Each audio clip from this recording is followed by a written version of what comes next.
For a while, he was with the Reno Aces, and now he's the voice of the River Cats as well as the voice of Pacific basketball. I just met him last weekend. Wonderful guy. Appreciate his time. Zack Bayrouty. How are you today, Zach?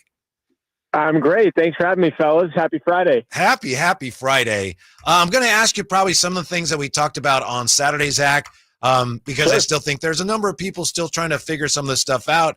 First of all, how is the ballpark looking with all the upgrades?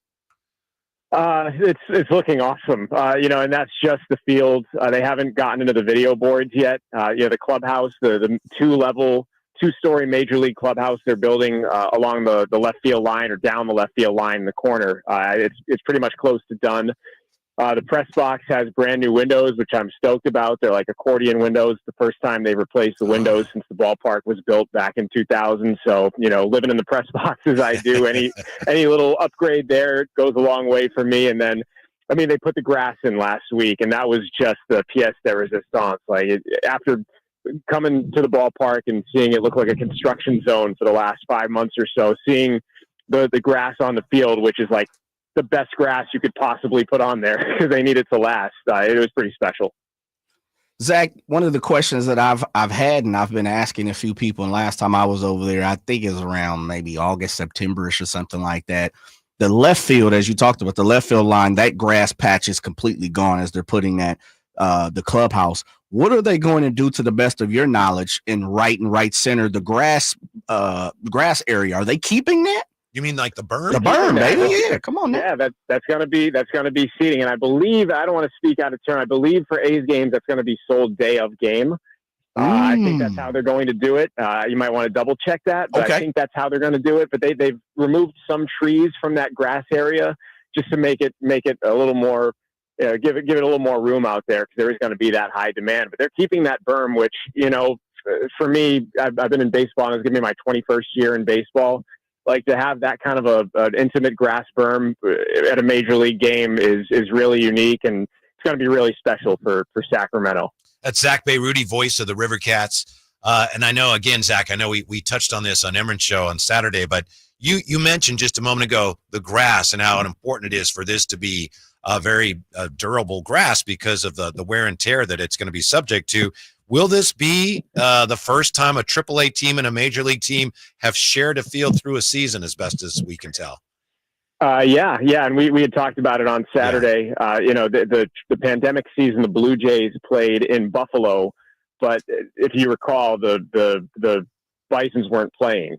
So, we didn't have a minor league season. So it was basically just the Blue Jays on that field, and they made all the same type of upgrades that they're making right now to Sutter Health Park. So I think, to the best of my knowledge, is the first time this is going to happen. It's very, very unique, and again, it's going to be really special. Zach, what's the buzz around the inside, the front office people, the cats with the deets like yourself, the play-by-plays, people like yourself? What's the buzz in the air about the A's sharing the ballpark with the River Cats?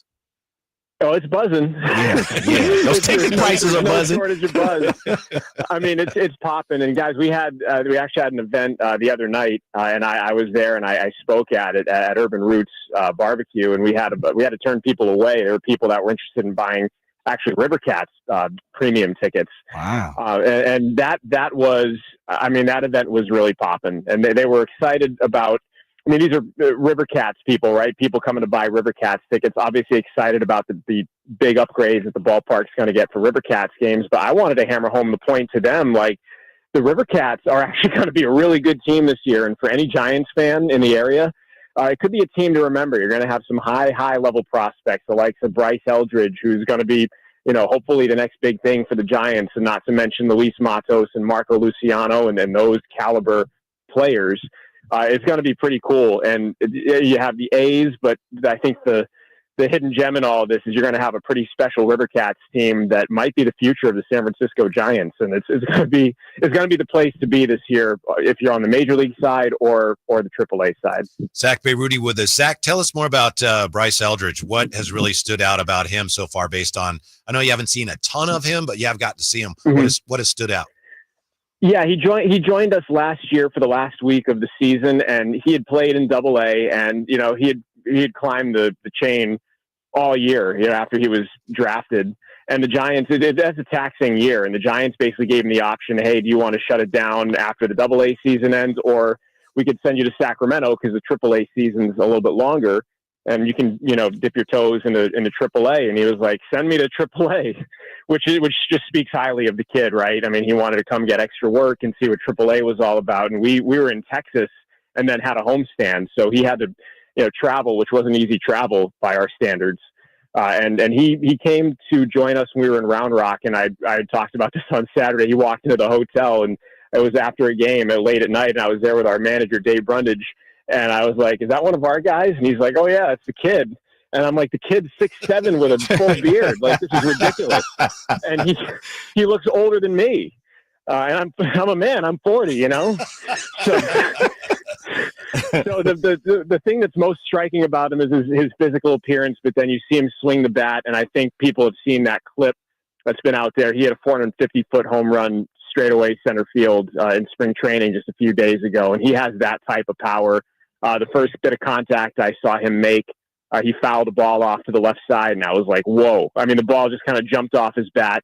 And I know it's a baseball cliche, but it really is true. Like, it sounded different. And I think just the mechanics with him being 6'7" and having those long levers, it leads to just a tremendous amount of natural power and pop. So, I mean, just kind of a genetic freak of nature for one. And then, the makeup is something that's pretty special also, given the fact he wanted to come work harder at the end of a rugged season. Joined by Zack Bayrouty, the voice of the River Cats, and of course, UOP basketball. Zach, as much as I hate to ask this because I just, can't stand Giants fans and giving them all the, giving them any type of love or any type of information about the ball club. You've been around baseball for a while.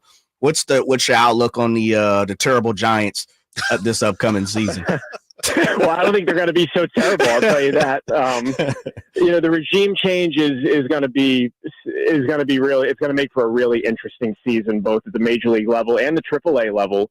And at the AAA level, from a standpoint of, is Buster going to allow the guys to stay at AAA for a little while? I mean, a guy like Bryce Eldridge, for example, that's a great example. I mean, if he tears it up his first couple weeks in April, is Buster going to say, let's bring the kid up? Or is he going to say, you know what, let's let the kid go through at least a half season and let the league adjust? Because, people these days, maybe in the last 5-10 years, they kind of poo-poo the development at the AAA level, but there is plenty of development to be had. I mean, as a young hitter, a guy like Bryce Eldridge, you're facing pitchers that have been all over the world and competed at the highest levels.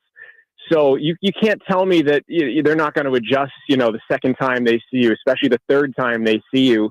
And I think that's a level of development that, especially over the last couple of years, has been lacking for the Giants.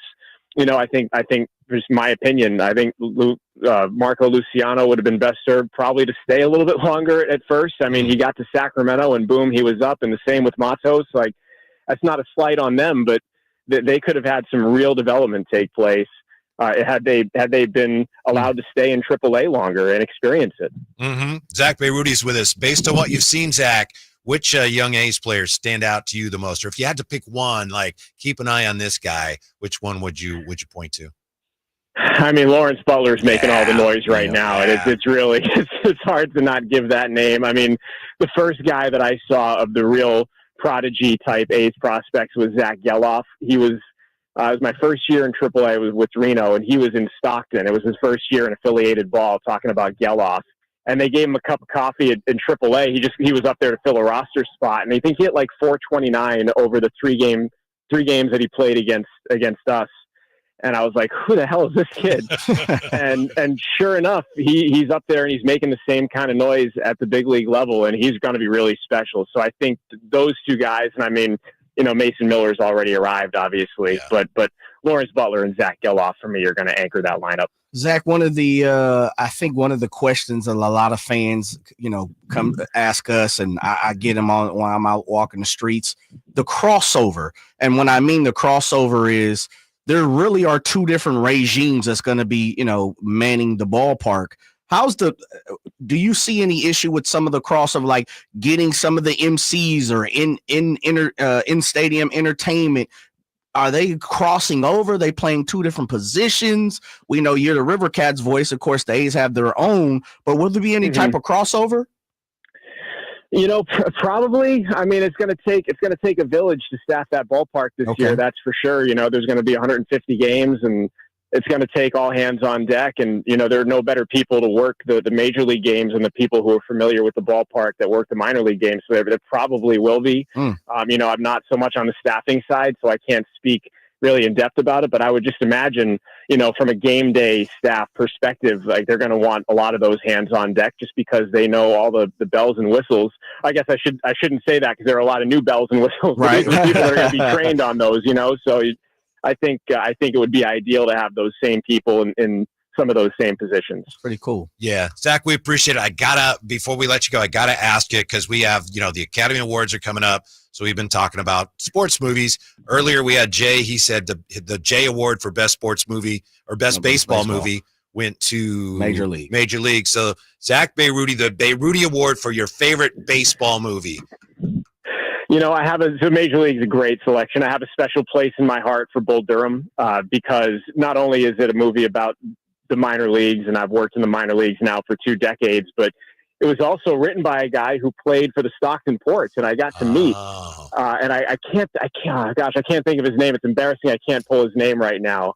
But we had him out to the ballpark. This is maybe like 12 years ago, and he was actually a player for the Stockton Ports, which is cool Central Valley history. And he wrote the script to Bull Durham while he was playing for the Stockton Ports. And that's not Ron Shelton, full is it? Circle for me. Ron Shelton. Yeah, yes, sir. okay. Ron Shelton. Yeah. All right. That's a good one. All right. That's my nominee. Okay. Well, that's not a nominee. That's your award to give. Yeah, So you gave it away. Yeah. The Bayrouty Award. Okay. Yeah. There you go. Bull Durham. Yeah. Go see it. All right. Thank you, Zach. We appreciate it. Have a great weekend. We'll talk to you soon. Appreciate you, fellas. Thank you. Absolutely. When we come back, hey, what's going on here? Are the Mavs doing a smear job on Luka?